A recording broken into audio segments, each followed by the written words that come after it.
my first video of yours I saw was your I quit video, Mhm, right? mhm. And I'm just wondering what happened before that. Give us the prequel.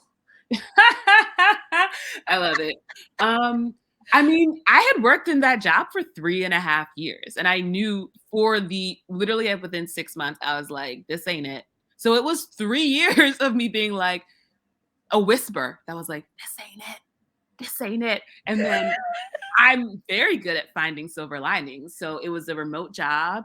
And Mm. so I was like, and I'd previously worked for another nonprofit that was also remote. So I was like, you're in another remote. Most people had never worked remote. I was like, you're in another remote job. How can we take advantage of this? So I want to say like a year after working there, I was like applying to travel remotely with Remote Year. So I was able to travel internationally while still working at this organization, which was amazing. Wow. And so I'm getting all these so I'm getting all these amazing, dope, eye-opening experiences abroad as they are still paying me twice a month. From there, I decided to move to Los Angeles. And it's a national organization, so they had an office in LA. So I was able to land in LA, have a job, which is huge, have a community of coworkers who are genuinely amazing people because the organization is a great one that attracts dope people. So really cool, genuinely friendly, fun, smart, interesting, like dope coworkers who became friends that I got to land in LA and know immediately, which was amazing. And then, of course, with the pandemic, like having a remote job and having a job period that wouldn't be affected by what was going on with COVID was amazing. So, like, there was always there was always something that I could hang my hat on as the voice got progressively louder that was like, this ain't it, though, girl. But this ain't it. But this ain't it, girl, though. But this isn't it. This isn't it. This isn't it, though. So I'm going to need you to quit. That was so good. I love it. So loud. And it got so loud. And I really remember praying to the Lord to like get me out of that job because it was a lack mindset. I had this mindset that was like, Mm. the only thing I can do is work at another job. If I don't have one lined up before I leave this job, I cannot leave this job. And I actually had a friend reach out. I'd been looking at jobs the previous summer, and I was looking at consulting stuff, but I realized and I knew that besides money, I had no other reason to go into consulting really. So the same person reached out again, literally right after I'd sent my friend a voice note saying, you know what? I've decided that I'm gonna give God the driver's seat. I'm tired of, thinking this is my thing to do. I'm gonna sit in the passenger seat now. And then literally moments later, I get a text from this person being like, hey, so this consulting place I work at actually has a whole new DEI division. And I know that that was like part of the reason why you are interested. So now this is a lot more mission aligned. Literally, I didn't even apply. The next day, I called up my manager and I was like, hey, so I just have this other opportunity and I got to get on out of here. And so I gave notice. I gave 6 weeks notice, but I literally hadn't even applied for the job yet. I just needed that permission of like, Yeah. you can leave. And it felt like, I use this metaphor in one of my videos, but it felt as if I was sitting in a jail cell, but the door was unlocked and it was open. And I was still asking God, like, God, get me out of here. And he was like, baby, what else do you want me to do? Like, you get up and what exactly more are you praying for me to do? And that's when I realized, like, right, like, let me just get up and leave.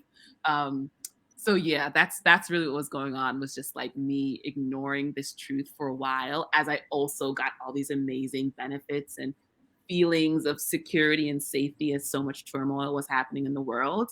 But then ultimately realizing that I was reading, I don't know what book this is, but it was talking about how I think maybe it's Untethered Soul. I don't know what I was reading, but it was talking about how when it was talking about like the history of the world, or as Winston Churchill says, just one piece of shit after another, or like just one thing after another, which I think is just a funny way to describe history.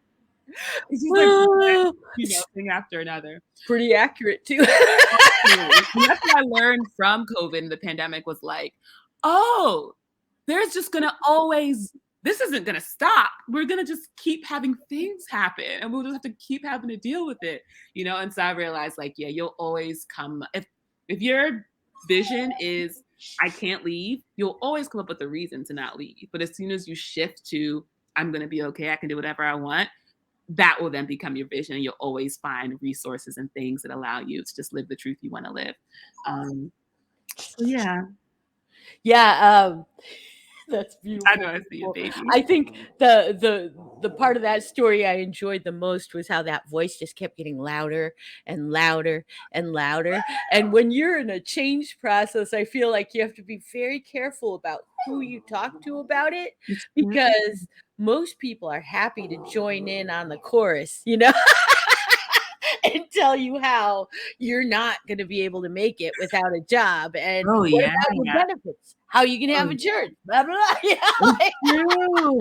And it's so helpful to understand that people are only ever talking to themselves.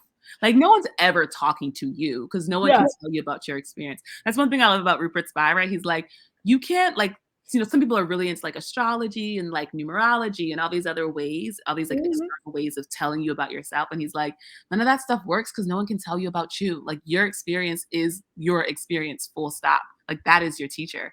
And so now when people talk to me, I'm always like, even me, I'm like, in this moment, I'm talking to you, but I'm talking to myself because we're all one, but also because this is filtered through my experience. And so Yes. if anyone's giving me advice, I'm like, this is what they're telling themselves, and I'm listening. So I'm listening to a very private conversation you're having with yourself, and I can decide whether or not there's value in it for me. But everyone's just talking to themselves. So if you're Yeah. like, you can't survive without a job, I'm like, oh, that's interesting that you think you can't survive without a job. I wonder what's going Yeah. on for you that's what lets you to believe that. And it allows me to just be way more like compassionate. I'm like, oh, this is your journey you're on, huh? And we're in this together. We're co-creating together, but that's your journey.